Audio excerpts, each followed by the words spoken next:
సద్గురుదేవ్ key జై. భక్త జనావళికి ప్రార్థన. సత్సంగము ప్రారంభమవుతున్నది. దయచేసి సత్సంగ స్థలముపై శాంతిపూర్వకంగా కూర్చొని శ్రద్ధతో సత్సంగం వినండి. పరమేశ్వరుని ప్రియమైన ఆత్మలతో మరలా నివేదిస్తున్నాను. సత్సంగము ప్రారంభమవుతున్నది. దయచేసి సత్సంగ స్థలంపై శాంతిపూర్వకంగా కూర్చొని శ్రద్ధతో సత్సంగాన్ని వినండి. సత్ సాహిబ్. దర్శకులారా, జగద్గురు సంత్ రాంపాల్జీ మహారాజ్ గారి అద్భుతమైన అలౌకిక సత్సంగ ప్రవచనాలు భారతదేశంలోనే కాదు, మొత్తం విశ్వంలో ఒక ఆధ్యాత్మిక జ్ఞానప్రకాశాన్ని తీసుకొస్తోంది. లక్షలాది భక్తులు ఈ సత్సంగాల ప్రసారానికి అభినందన లేఖలు పంపారు. వాటితో పాటు కొంతమంది భక్తులు మాకు కొన్ని సందేహాలు కూడా పంపారు. మేము భక్తులందరి సందేహాల నివారణ కోసం సంత్ రాంపాల్జీ మహారాజ్ని కలిశాము మరియు మహారాజ్జీ నుండి అన్ని సందేహాల సమాధానాలు తెలుసుకున్నాం. ఈ ఉత్సాహం మా దర్శకులలో ఉండిపోయింది. అయితే ఇప్పుడు మనం తెలుసుకుందాం పరమపూజ్య జగద్గురు తత్వదర్శి సంత్ రాంపాల్జీ మహారాజ్ ద్వారా మీ అన్ని ప్రశ్నల సమాధానాలు. పుణ్యాత్ములారా, చెప్పకుండానే ఎలా తెలుసుకుంటాము? పరమాత్మ స్వయంగా వచ్చారు, 120 సంవత్సరాలు ఉండి వెళ్ళిపోయారు. వైఢూర్యం గుర్తించడం తెలుసుకోలేదు. దీని కారణంగా బాధలు పడుతున్నారు. మరియు ఒకటి చెప్పదలుచుకున్నాను, సాక్ష్యాధారాలతో రుజువు చేస్తాను. ఏమనగా, ఈ విశ్వంలో ఎవరి దగ్గర జ్ఞానం లేదు, ఎవరి దగ్గర సమాధానం లేదు. అందుకే కబీర్ మాత్రమే పూర్ణ పరబ్రహ్మ. మరియు ఇది పరమాత్ముని దాసునికే లభ్యమైంది. కబీర్ పరమాత్మ ఇచ్చిన జ్ఞానము అలాంటిది ఏ జ్ఞానమూ లేదు.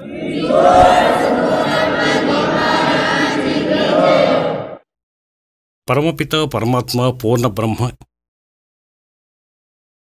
సమస్త సృష్టి రచనాకారుడు కబీర్ భగవానుడే మనందరి జీవాత్మలపైన ఒక విశేషమైన కృప చేశారు.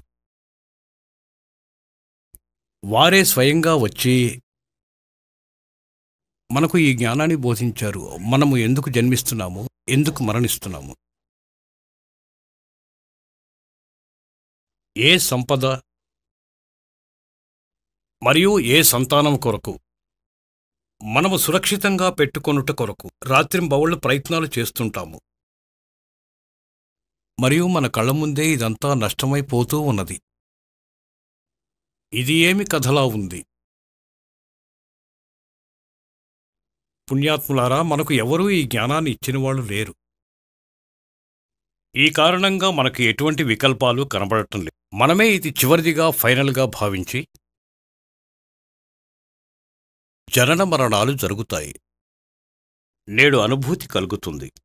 ఎందుకంటే ఒక ప్రశ్నార్థక చిహ్నం ఈరోజు వరకు ఎవరిచేతా తొలగించబడలేదు.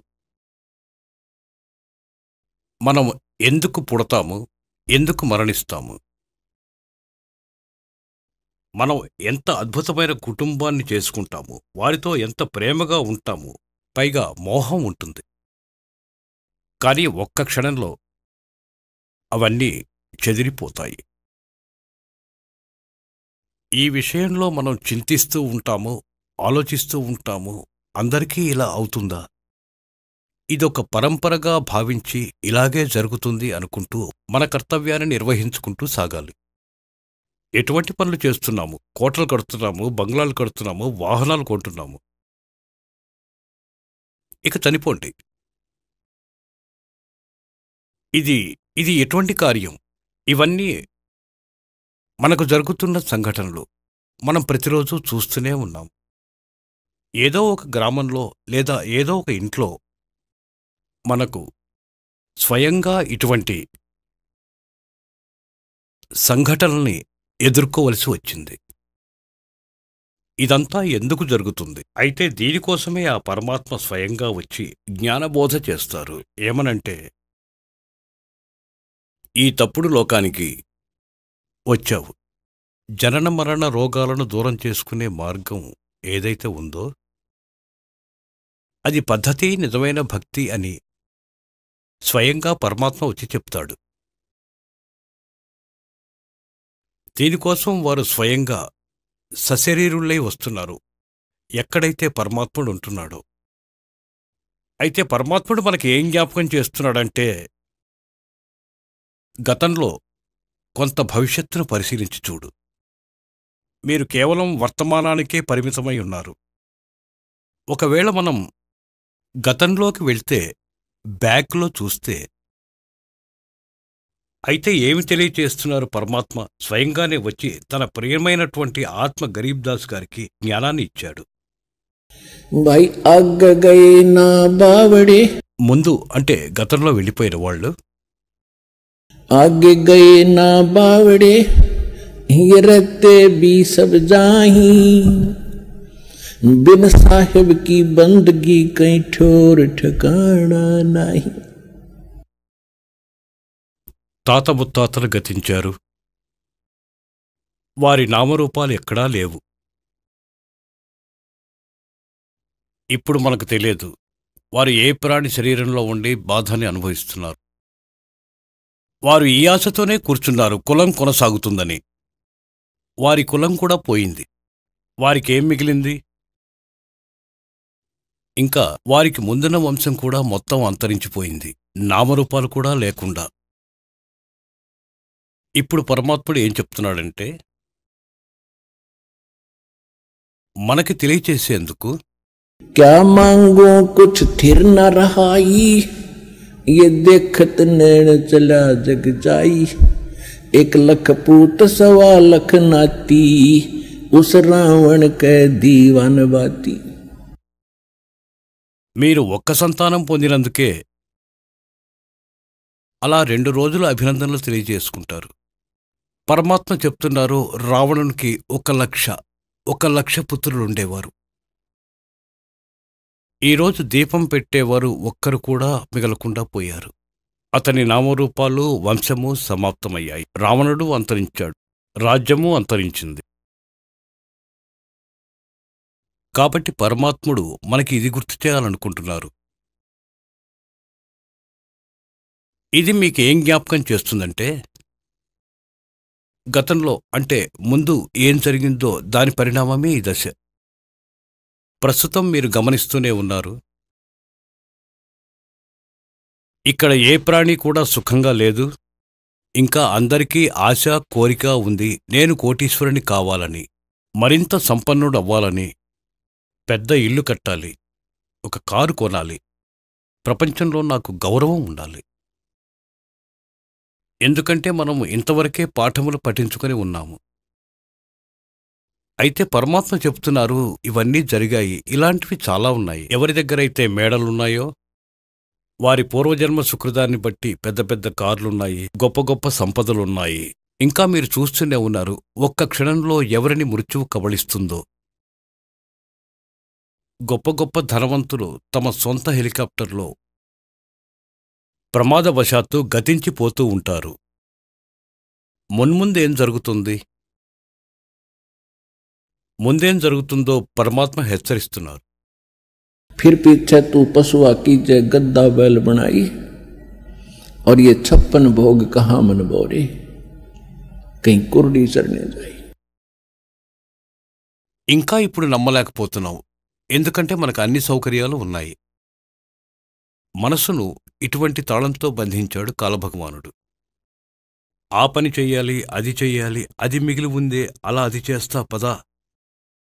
అయితే అది కూడా కాలుడి ప్రేరణ, మరియు కాలుడు మిమ్మల్ని నిర్బంధించేశాడు. ఎన్నో పనులకు మిమ్మల్ని బాధ్యుణ్ణి చేశాడు. ఇక అది ఏ కారణంగా? ఒక కడుపు కోసం, ఒక నిర్వహణ కోసం, ఈ శరీర సురక్షణ కోసం. ఇల్లు కట్టాలి, బట్టలు ధరించాలి, అన్నం తినాలి. ఇవన్నీ శరీరం సురక్షితంగా ఉండటం కోసం ఏర్పాట్లు చేసుకున్నాడు. ఇక దీనికి ఎలాంటి భరోసా లేదు, ఎప్పుడు పిడుగుపడుతుందో, ఏ కారణంగా అంతమవుతుందో. అయితే ఇక్కడ పరమాత్మ అంటున్నారు, कबीर ये तन जाएगा, सके तो ठहर ला, एक सेवा कर सतगुरु की और गोविंद के गुण गा. ఈ శరీరం ఏదో ఒకరోజు వెళ్ళిపోతుంది. మీ సంస్కారాలు ఎన్ని మానవ జీవితాలు ఉన్నా అది రాగానే వెంటనే నాశనమవుతాయి. ఒకవేళ మీ పని ఎంత మిగిలి ఉన్నప్పటికీ ఆ సమయంలో అది చూడదు. మీ అబ్బాయికి పెళ్లి కాలేదని, అమ్మాయి పెళ్లి ఉండిపోయిందని ఇవన్నీ చూడరు. ఇవేవీ చూడదు. ఒక భక్తుడు చెప్పాడు, మరి మా మావయ్యకి 5-6 ఆడపిల్లలున్నారు. మన సమాజంలో ఆడపిల్లల పట్ల మన మీద మనము తప్పుడు అభిప్రాయం కలిగి అభిశాపంగా భావిస్తున్నాము. వారి కట్నానికి గాని ఇంకా ఎన్నెన్ని ఖర్చులు చేయాల్సి వస్తుందోనని. ఆ కారణంగా మా అత్తయ్య సంభారాలు సమకూర్చుకోవడానికి వెళ్ళింది. 3 అమ్మాయిల పెళ్లిళ్ళు ఒకేసారి పెట్టుకున్నారు. ఎవరికైతే ఎక్కువ మంది ఆడపిల్లలుంటారో వారు ఇలాగే ఆలోచిస్తారు, సవ్యంగా జరగటానికి. ఇప్పుడు ఎవరైతే 3 పిల్లల పెళ్లిళ్ళు చేయాలో వాళ్ళ మనసులో ఎంత భారం ఉంటుంది. వారెక్కడికో వెళుతుంటారు, ఆలోచనలు వేరెక్కడో ఉంటాయి. ఈ ప్రకారంగా ఆవిడ బస్టాండ్లో నిలబడి ఉంది. ఆవిడ ధ్యాసలో అంతా ఎలా రావాలి, ఎలా చెయ్యాలి, డబ్బులు ఎలా వస్తాయి. ఇంతలో బస్సు డ్రైవరు బస్సుని రివర్స్ తీసుకుంటున్నాడు. తప్పుగా రివర్స్ చేసుకున్నాడు. ఇక ఆ తల్లి బస్టాండ్లోని పిల్లరు మరియు పిల్లరుకి బస్సుకి మధ్యలో నలిగిపోయింది. ఆవిడ గమనించలేదు. ఆవిడ ధ్యాస వేరెక్కడో ఉంది. అక్కడే ఆవిడ మృతి చెందింది. అదే చెప్తున్నారు పరమాత్మ. ఈ శరీరాన్ని మృత్యువు ఆవహించినప్పుడు ఒక్క శ్వాస కూడా నీకు లభించదు. మరలా ఏం చెప్తారంటే దీనికి ఇంకో మార్గం ఉందంటారు పరమాత్మ. कबीर ये तन जाएगा सके तो ठाहर ला एक सेवा कर सतगुरु की. వారేదైతే చెప్పారో దాన్ని ఆసరా చేసుకుని గోవిందుణ్ణి ధ్యానం చేయండి. ఠార్ అనగా సపోర్ట్. పరమాత్మ అంటారు, ఈ మానవ జీవితము సమయం వచ్చినప్పుడు సమాప్తమైపోతుంది. మీ పనులన్నీ ఎక్కడివక్కడ అలా ఉండిపోతాయి. దీని నుంచి తప్పించుకోవటానికి మీరు పరమాత్ముని నామము, సద్గురుని ఆసరా పొందాలి. ఆ ఆసరా దొరికినప్పుడు మీ జీవితము ఎక్స్టెండ్ అవుతుంది. అది కూడా సమర్థ పరమాత్ముడు కబీర్ భగవానుడి శరణాగతికొస్తేనే ఆ ఆసరా దొరుకుతుంది. మరి ఏ ఇతర బ్రహ్మ, విష్ణు, శివుడు, బ్రహ్మ, పరబ్రహ్మ ఇవేవీ మీ జీవితాన్ని ఎక్స్టెండ్ చేయజాలవు. అయితే పరమాత్ముడు ఏమంటున్నారంటే, కబీర్ ये तन जावेगा और सके तो ठाहर ला. ఆ ఆసరా చెప్పారు. ఎటువంటి ఆసరా కావాలో. एक सेवा कर सतगुरु की और गोविंद के गुण गा. పరమాత్ముడు స్వయంగా వచ్చి ఎటువంటి జ్ఞానాన్ని ఇచ్చారంటే ప్రత్యేకమైన ఆసరా, ప్రత్యేకమైన భక్తి. వీటి ద్వారా పరమాత్ముడు మనకి సాయంగా ఉంటాడు. ఇక నుండి మీరు ఈ మార్గాన్ని మీరు పద్ధతిగా అనుసరించి జీవితాంతం పాటిస్తుంటే మీ అంతిమ జీవనం చివరి వరకు సుఖంగా ఉంటుంది. మీరు సత్యలోకాన్ని చేరుకుంటారు. ఎక్కడైతే మృత్యు ఉండదో, ఏ రోగాలు ఉండవు, ఎటువంటి వృద్ధాప్యం ఉండదు. అక్కడ ఎటువంటి సృష్టి ఉంది అంటే ఇక్కడ అదే ఉంది. ఇది డూప్లికేట్, అది ఒరిజినల్. మీకక్కడ ఇటువంటి కుటుంబమే సమకూరుతుంది. సదా సుఖంగా ఉంటారు. విమానాల్లో విహరిస్తారు. ప్రతి జీవికి అక్కడ వారి ఇండివిడ్యువల్ విమానం ఉంది. ఇండివిడ్యువల్గా పెద్ద పెద్ద తోటలు, పెద్ద పెద్ద భవనాలు ఉన్నాయి. పుణ్యాత్ములారా, పరమాత్మని పొందటం ఎంతో సులువైంది. అజ్ఞానం కారణంగా మన ధర్మగురువులు దీన్ని కఠినతరం చేశారు. మన సద్గ్రంథాలు చెప్తున్నాయి రుజుమార్గం ఉందని. చాలా సింపుల్, సాధారణమైన మార్గం ఉంది, దారి ఉంది, సాధన ఉంది. పరమాత్మని నామాన్ని జపించాలి. నామంతోనే మోక్షం. దీనికి సహకరించే 5 క్రియలున్నాయి. 5 యజ్ఞాలు చేస్తూ ఉండండి. కేవలం దైనందిన జీవితాన్ని కొనసాగిస్తూనే భగవంతుడు ఆదేశించిన బాధ్యతలు నెరవేరుస్తుంటే వాటిని నెరవేరుస్తూనే ఉండండి. సాఫల్యాన్ని పొందుతారు. ఎప్పుడైతే మహాదుఃఖితలమవుతామో భక్తిహీనతతో, మనం ఎంతవరకు సుఖంగా ఉంటామో పుణ్యం ఉన్నంతవరకే. ఎప్పుడైతే మన పుణ్యాలు అయిపోతాయో కొండంత దుఃఖాన్ని అనుభవిస్తూ ఉంటాము. ఆ సమయంలో మహారాజైన పరమాత్ముని శరణాగతి మార్గాన్ని ఆశ్రయిస్తూ ఉంటాడు. అతనికి తెలుసు పరమాత్ముడు ఒక మహాశక్తిమంతుడు, తాను దుఃఖాన్ని సుఖమయం చేయగలడు. అదే మీరు ముందే భగవంతుని శరణాగతి పొందితే దుఃఖం కలుగునే కలుగదు. ఎప్పటి వరకైతే కబీర్ పరమేశ్వరుని శరణాగతికి రామో అప్పటి వరకు మనకి మన ప్రారంధమే ప్రాప్తిస్తుంది. అంటే పూర్వజన్మలోని మంచి చెడుల ఫలితాలు మనకు లభిస్తాయి. ఎప్పుడైతే మనం కబీర్ పరమేశ్వరుని శరణు పొంది వారి కృపచేత పరమసంతుల మాధ్యమం ద్వారా వస్తామో అప్పుడిక పాపకర్మం మనల్ని ప్రభావితం చేయదు. మన పుణ్యాలే కేవలం ఫలిస్తాయి. ప్రారబ్ధంలో ఏదైనా దుష్కర్మ మనకి హాని కలిగించేటట్లయితే దాన్ని కూడా పరమాత్ముడు సమాప్తం చేస్తాడు. అందుకే మనం భగవంతుని అన్వేషిస్తూ ఉంటాము. ఇందుకే మనం భగవంతుని వెతుకుతూ ఉంటాం, కష్టాలు కలుగకుండా. భక్తిని ఆచరిస్తున్నప్పటికీ కష్టాలెందుకు కలుగుతున్నాయి? భక్తి సరిగా లేకున్నదా? ఆ భగవంతుడు పూర్తిగా లేడా? లేక మీ భక్తిలో ఏదైనా లోపం ఉందా? ఈ 3 కారణాల వల్ల మనం దుఃఖాన్ని పొందుతున్నాము. చెప్పొచ్చేదేంటంటే భగవంతుడు స్వయంగా వచ్చి జ్ఞానబోధ చేస్తారు. ఇంకా మీ అదృష్టం ఏంటంటే మీరంతా ముందే భగవంతుని శరణాగతికి వచ్చారు. ఎప్పుడైతే మనం పరమాత్ముని శరణుకొస్తామో ఇంటి పనులన్నీ మునుపటికన్నా బాగా జరిగాయి. ఎందుకంటే మనం దుఃఖితులమై భగవంతుని వెతుకుతాం, సుఖంలో ఉన్నామా దుఃఖంలో ఉన్నామా అని. ఇక ఇప్పుడు దుఃఖమే కలగదు. ఎటువంటి కర్మలైనా కఠినమైన తేలిక చేయగలవు. పరమాత్ముని గుణముల్లో అవి లిఖించబడినాయి. అవి ఇక్కడ మీకు ప్రాప్తిస్తాయి కూడా. ఇప్పుడు ఏ భక్తుడైతే దుఃఖంతో వస్తాడో అతడు చింతాక్రాంతుడు కాడు. కాని మనం దుఃఖంలోనే జ్ఞాపకం చేసుకుంటున్నాము భగవంతుణ్ణి. మన ప్రార్థన ఎలా చేరుతుంది? ఇది ఎవరికోసమంటే ఎవరికి సరైన రీతిలో పరమాత్ముడు దొరకలేదో, సంతు దొరకలేదో అతడు ఇతర సాధనా మార్గం ద్వారా ఆ భగవంతుని సన్నిధికి చేరి మొరపెట్టుకుంటే వారు మీకు హాని చేయరు, లాభమూ చేయరు. ఎవరెవరైతే శ్రీ బ్రహ్మ, శ్రీ విష్ణు, శ్రీ మహేశ్వరుడు, ఇంకా వీరిలో ఉన్న ఇతర 33 కోట్ల దేవతలు, శ్రీ దుర్గాదేవి, బ్రహ్మ, పరబ్రహ్మ, వీరినే చరపురుష్, అక్షరపురుష్ అంటారు అని చెప్పింది శ్రీమద్భగవద్గీత 15వ అధ్యాయం 16వ శ్లోకంలో. ఇది మీకు కేవలం వర్క్ డన్ ఇవ్వగలదు. ఎలా అంటే మీరు ఏ ఏ పాపపుణ్యాలు చేశారో, ఇంకా మీరు ఇప్పటిదాకా సుఖంగా ఉన్నట్లయితే భగవంతుని స్మరించేవారే కాదు, దుఃఖితులై ఉన్నట్లయితే వీరి ముందుకే వచ్చి రోధించేవారు, ఇంకేమీ చేయలేకపోయేవారు. అప్పుడు పరమాత్మ ఆ సమయంలోని విషయాన్ని వినిపించారు. మీరిప్పుడు రోధిస్తున్నారు. భగవంతుని ముందు మీ మొర వినేదెవరు? ఈరోజు మీరు ఆ పరమాత్మని శరణాగతికి వచ్చారు. వీరి ఈ మంత్రాలలో సత్యనామంలో, సత్యనామం అంటే సత్యమైన నామము, రైట్ వర్షిప్, రైట్ మంత్రం అంటే సరైన మంత్రము, సత్యమైన మంత్రము, దానినే సత్యనామము అంటారు.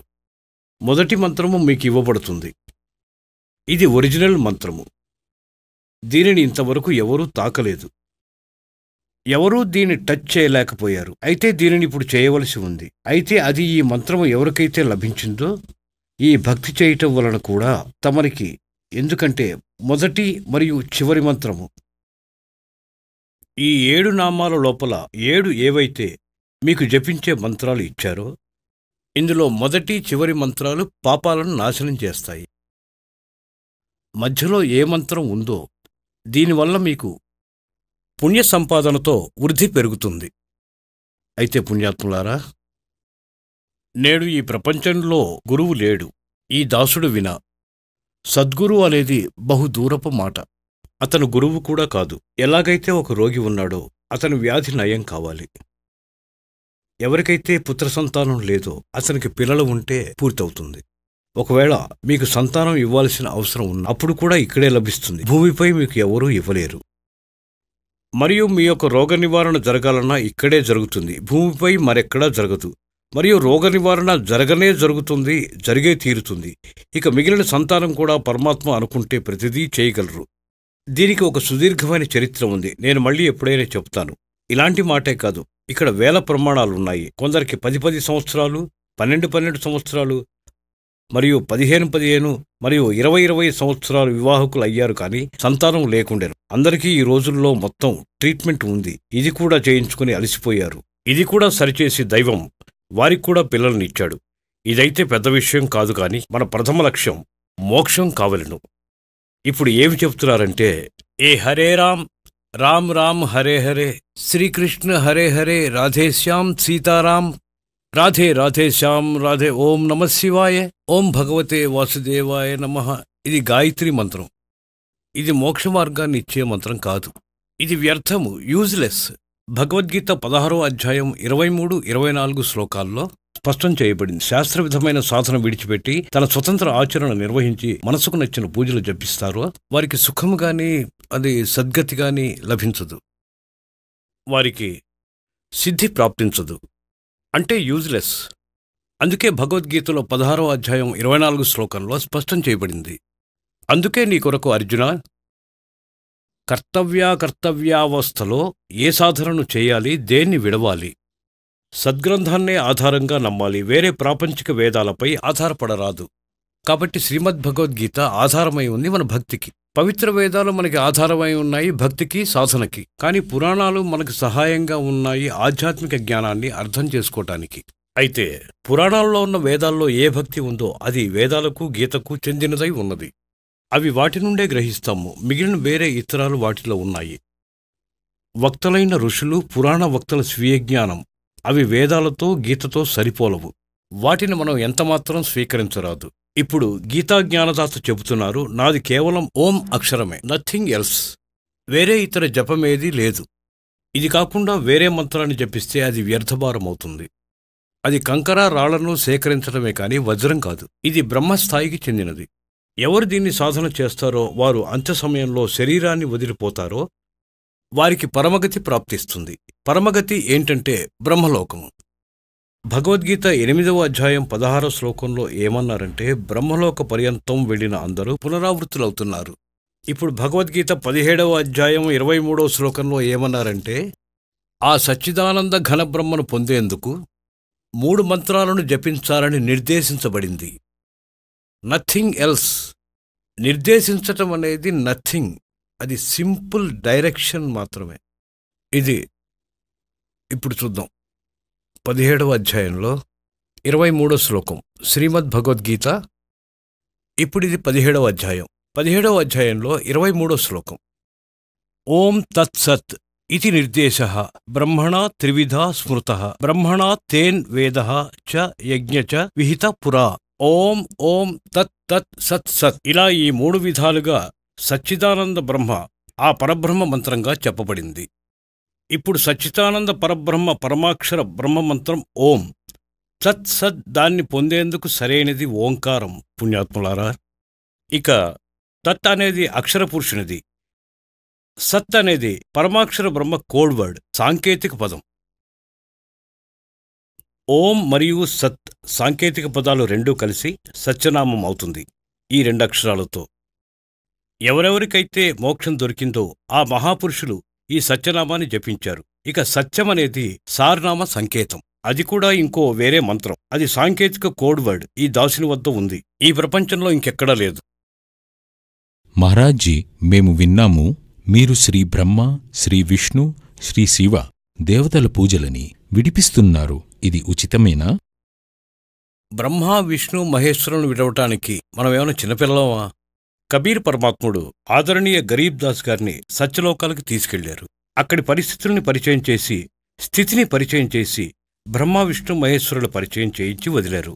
దాని తర్వాత వారేమన్నారంటే, तीनों देवा कमल दल बसे ये ब्रह्मा विष्णु महेश प्रथम इनकी वंदना फिर सुन सतगुरु उपदेश.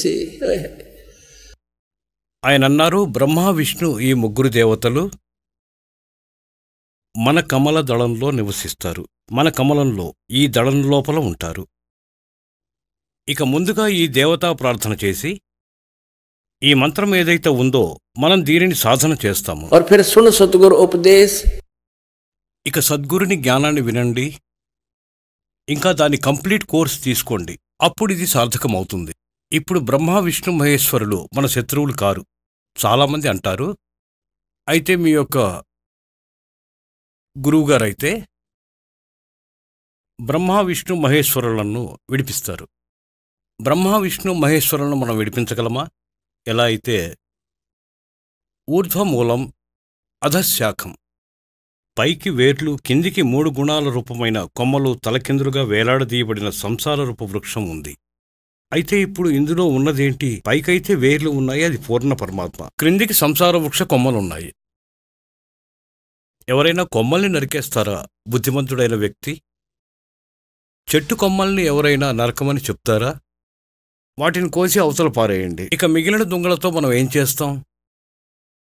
చెప్పదలుచుకున్న భావం ఏంటంటే, పరమాత్ముడు ఏం చెబుతున్నారంటే, భక్తి అనబడే మొక్కకు బీజం వెయ్యాలి. మనం నర్సరీ నుంచి ఒక మొక్కను తెచ్చాము. ఎలా నాటుతాము? గుంత తవ్వుతాము. ఆ గుంత లోపల వేరున్న వైపు నేలలో పాతిపెట్టి మట్టి కప్పి ఆ వేర్లకు నీటిని అందిస్తాం. అంటే మనం మూలాలనే వేర్లను పూజిస్తే ఆ మొక్క మహావృక్షం అవుతుంది. దాని కొమ్మలు బహుబాగా విస్తరిస్తాయి, 3 గుణ రూప శాఖలుగా. ఇక ఆ శాఖలకు ఫలాలు కాస్తాయి. ఫలాల కోసమే కదా ఈ ప్రాసెస్ అంతా. పండ్లను పొందటం కోసమే కదా మనం మొత్తం ప్రక్రియను అనుసరిస్తున్నాము. పండ్లను పొందడం కోసం మనం చేస్తున్నాం కాబట్టి వాటిని మనం విరగొట్టలేము. అకార్డింగ్ టు ద స్పిరిచువల్ చేయాలి. ఈ శాస్త్రాలను అనుసరించి చూద్దాం. ఇది అర్థం చేసుకోండి. ఇది బుద్ధిస్థానము. వేర్లను కుండీలో అంటే మట్టిలో ఉంచాము. అణిచిపెట్టి సాగు అనే పూజను ప్రారంభించాం. సంసార రూప వృక్షానికి ఈ వేర్లే కబీర్ పరమాత్ముడు. ఇప్పుడు మనం ఈ వేర్లను పూజించాలి. ఈ బ్రహ్మ విష్ణు మహేశ్వరులను మనం పూజించకూడదు. మనం ఏం చేస్తున్నాం?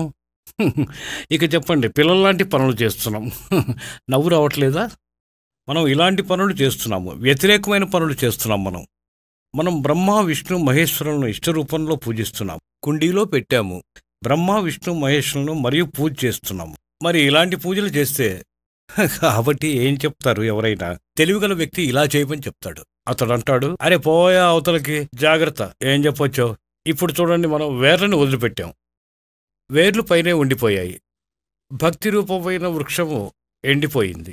ఇది యూజ్లెస్. శాస్త్ర విధానాన్ని విడిచిపెట్టి ఇది శాస్త్ర విరుద్ధమైన సాధన. తలక్రిందులుగా నాటిన భక్తి రూపంలోని వృక్షము. ఇక నేను ఇలా చేయమని చెప్పాను కాబట్టి ఇందులో కబీర్ సాహెబ్ పూజలు చేస్తే మళ్లీ మన శాస్త్రానుకూలమైన కర్మలు జరుగుతాయి.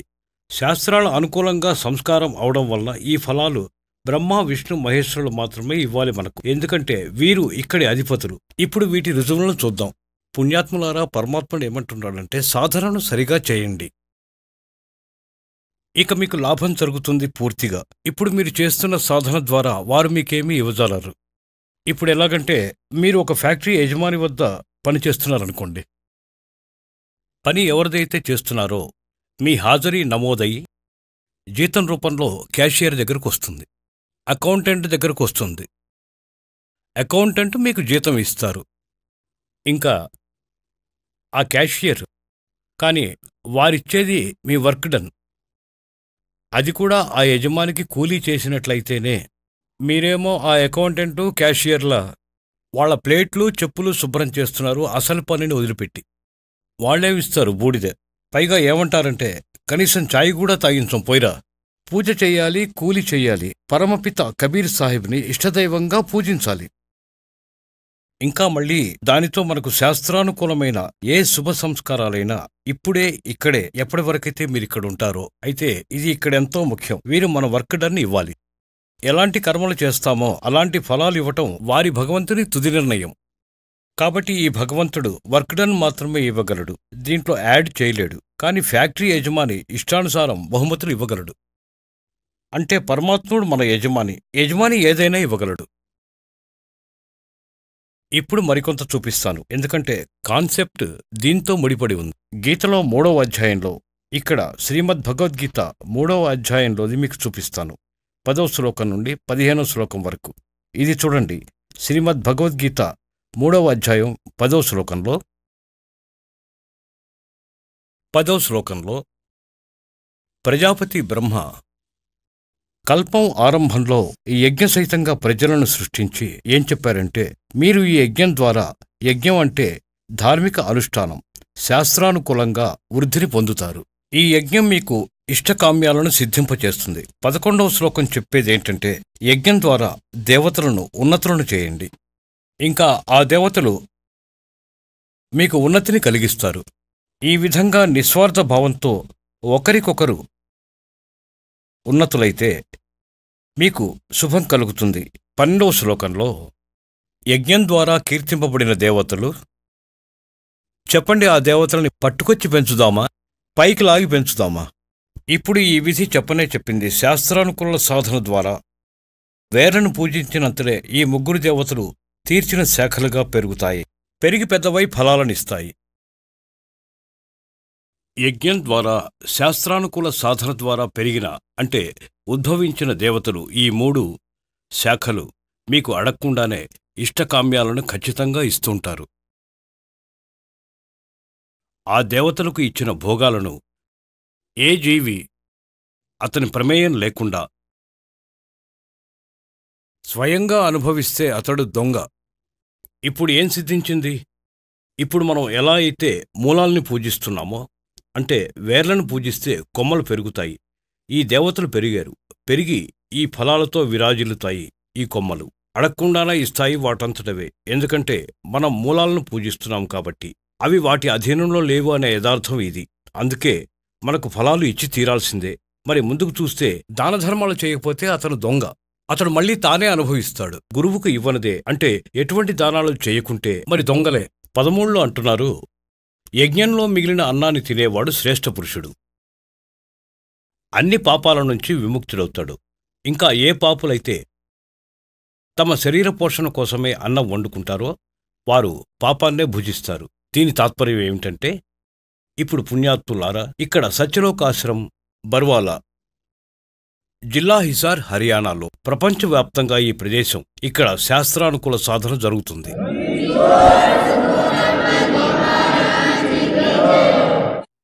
ఇక్కడ ఏం చెప్తున్నారంటే, యజ్ఞం ద్వారా మిగిలిన అన్నాన్ని తినేవాడు శ్రేష్ఠ పురుషుడు.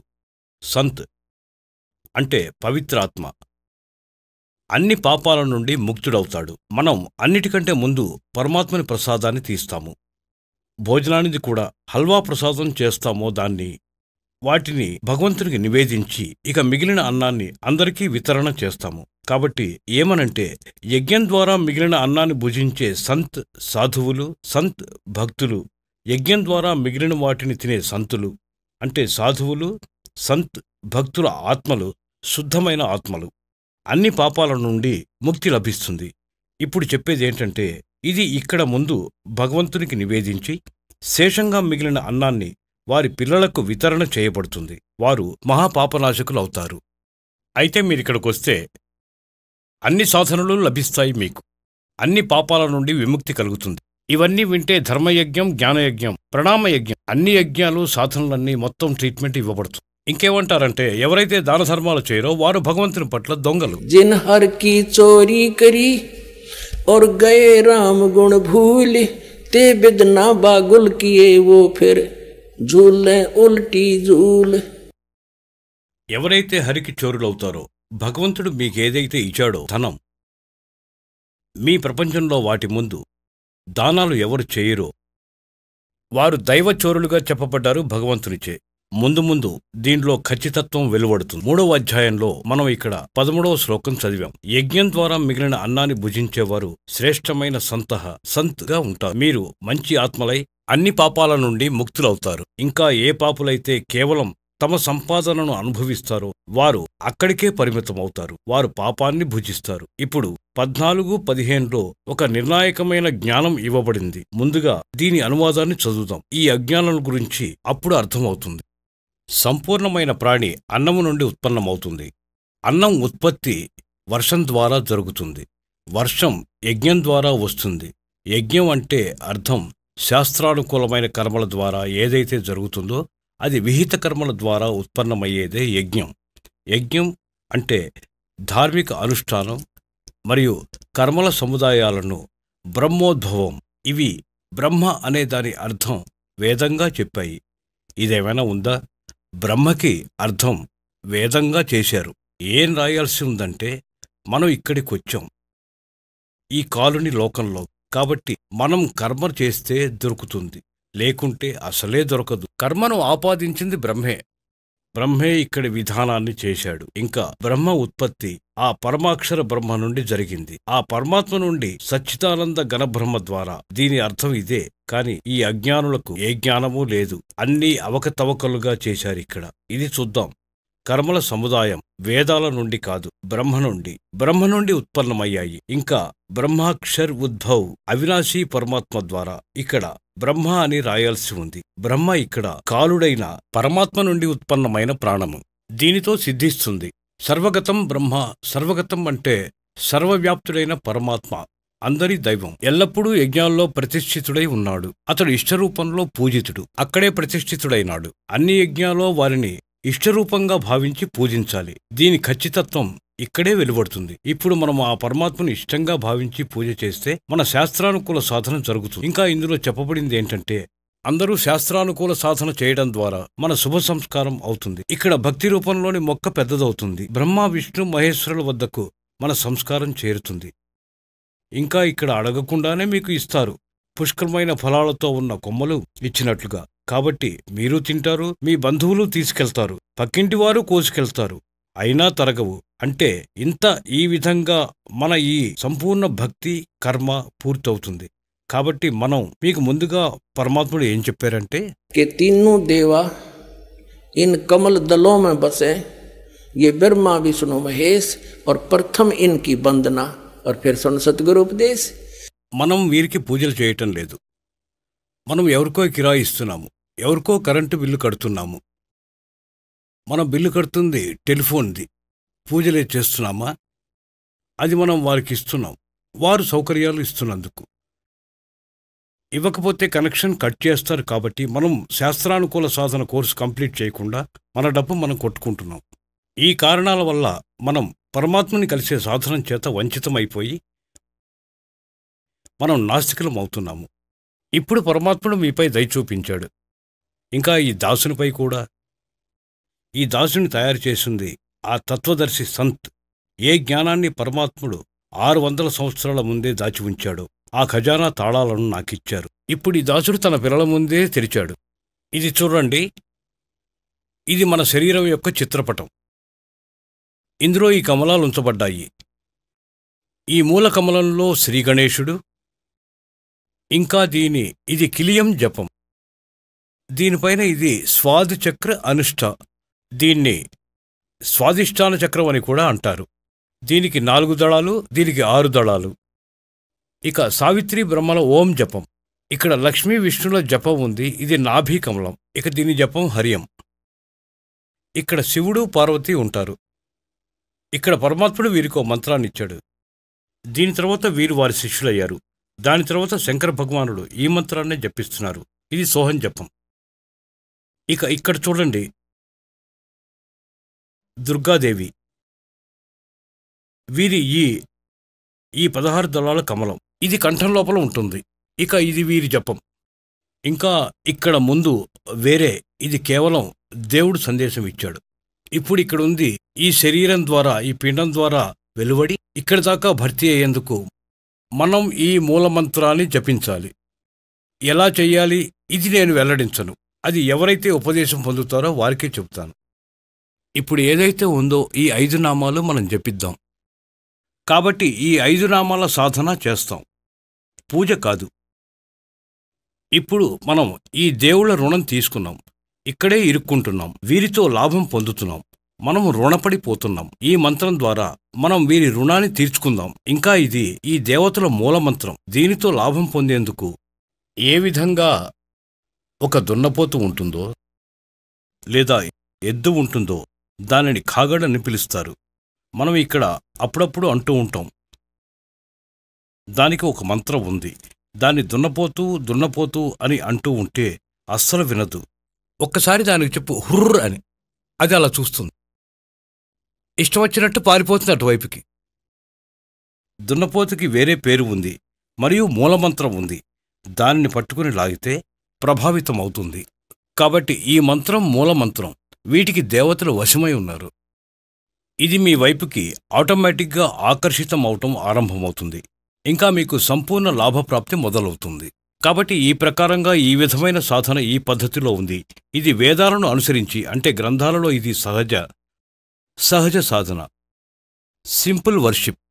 ఇంకా వీళ్ళ హఠయోగ జ్ఞానంతో దీన్ని ఇంత కఠినతరం చేశారు. కొందరు తపస్సు చేస్తారు నిలబడి, తలక్రిందులుగా, పైకి కాళ్ళు క్రిందికి తలతో. కొందరు వ్రతాలు పెట్టుకుని, కొందరు పర్వతాల్లోకి వెళ్తారు భగవంతుని శోధించేందుకు. కొందరు ఇంకా వేరే మంత్రాలు చేస్తారు. హరే కృష్ణ కృష్ణ కృష్ణ, హరే హరే, రాధే రాధే, శ్యామ్ కలిపి. ఇది గీతలో ఎక్కడైనా ఉందా? కాబట్టి భగవద్గీతలో ఏమి రాసి ఉందో అదే భక్తికి సాధన. దాన్ని వదిలిపెట్టి మనం సాధన మంత్రం చేస్తే అది శాస్త్ర విధిని వదిలిన ఇష్టానుసారమైన ఆచరణ. అది యూజ్లెస్. భగవద్గీత అధ్యాయం 16-23 శ్లోకంలో అర్జున, శాస్త్రవిధిని వదిలిపెట్టి ఇష్టానుసారంగా ఆచరిస్తే వారికి గతిగాని సుఖంగాని ఎటువంటి సిద్ధి ప్రాప్తించదు, అంటే యూజ్లెస్. కాబట్టి గీతలో చెప్పిన విధులు, వాటిని పొందేందుకు ఉన్న మంత్రం, మళ్లీ మిగిలిన సంకేతాలు ఇచ్చి ఉన్నాయో తత్వదర్శి సంతుని అడిగి తెలుసుకో. కాబట్టి అక్కడున్నవి సాధనా మార్గాలు. 3వ అధ్యాయం 8వ శ్లోకంలో గీతాచార్యులంటారు, ఏదైతే నువ్వు ఒక స్థానంలో కూర్చున్నావో ఇది వేదజ్ఞానం. మరియు పనిని వదిలిపెట్టావు, కర్మలు ఆచరించలేదు, మరి నీ నిర్వహణ ఎలా జరుగుతుంది? ఇదైతే నిజం. శ్రీమద్భగవద్గీత 3వ అధ్యాయంలో 8వ శ్లోకంలో ఏం లిఖించబడిందో చూద్దాం. శ్రీమద్భగవద్గీత అధ్యాయం నంబరు 3, శ్రీమద్భగవద్గీతలో 8వ నంబరు శ్లోకం. ఇది ఇక్కడ మొదలవుతుంది. ఇది దీని అనువాదము. నీవు శాస్త్రసమ్మతమైన కర్తవ్య కర్మను ఆచరించు, శాస్త్రంలో చెప్పిన సాధనను అనుసరించి సాధన చేయి. ఎందుకంటే కర్మలు చేయకుండా ఉండే ఆలోచనే కర్మాచరణ. కర్మలు చేయక, అంటే ఏకాంత స్థానంలో కూర్చొని హఠయోగమే కర్మలు అనుకోవటం శ్రేష్టము. మరియు కర్మను ఆచరించకపోతే నీ శరీర నిర్వహణ కూడా జరగదు. కానీ నీ జరుగుబాటు ఎలా అవుతుంది ఒకే చోట కూర్చొనుంటే? పుణ్యాత్ములారా, ఇప్పుడు మీరు 3వ అధ్యాయం 8వ శ్లోకంలో గమనించారు కదా శ్రీమద్భగవద్గీతలో. ఇది వేదజ్ఞానం. ఎందుకంటే ఇది యజుర్వేదం 40వ అధ్యాయంలోని మంత్రం నంబర్ 15తో సరిపోలుతుంది. 6వ అధ్యాయం 16వ శ్లోకంలో మళ్లీ చెప్పబడింది, అర్జున, ఈ యోగం బాగా భుజించేవారిది కానీ అస్సలు భుజించని వారిది కానీ కాదు. ఇదేంటంటే అతిగా అనుభవించి ఆవులిస్తే అది భక్తి కాదు. అస్సలు తినని వ్రతం పెట్టుకోవటాన్ని కూడా గీత అనుమతించలేదు. ఇంకా ఈ ఏకాదశి వ్రతాలు ఎక్కడి నుండి తేబడ్డాయి? ఇంకా అతిగా శయనించేవారికి, నిద్రపోయేవారికి, అధిక జాగరణ చేసేవారికి సిద్ధించదు. ఎందుకంటే 16లో కూడా ఈ కాన్సెప్ట్ క్లియర్గా ఉంది, వ్రతాలు ఆచరించడం వ్యర్థం. ఇంకా ఏకాదశి వ్రతం చాలా మహత్యమైనదని అంటారు. కాబట్టి ఇది లోకవేదం, దంత వేదాంతం వీరిది. వీరి వేదాలు శాస్త్రవిధి రహిత జ్ఞానం.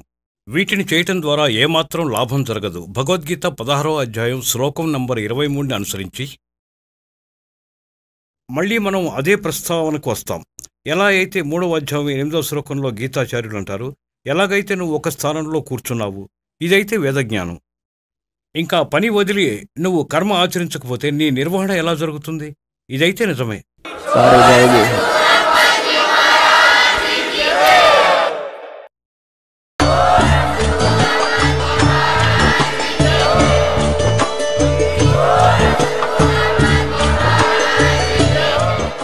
ఈరోజే ఈ వెబ్సైట్లోకి వెళ్ళి ఈ అమూల్యమైన పుస్తకం జీవించు మార్గం ఉచితంగా డౌన్లోడ్ చేసుకోండి. లేదా ఈ పుస్తకాన్ని ఉచితంగా పొందాలనుకుంటే ఈ నంబర్లకు మీ పూర్తి పేరు, అడ్రస్, ఫోన్ నంబర్ SMS చేయండి.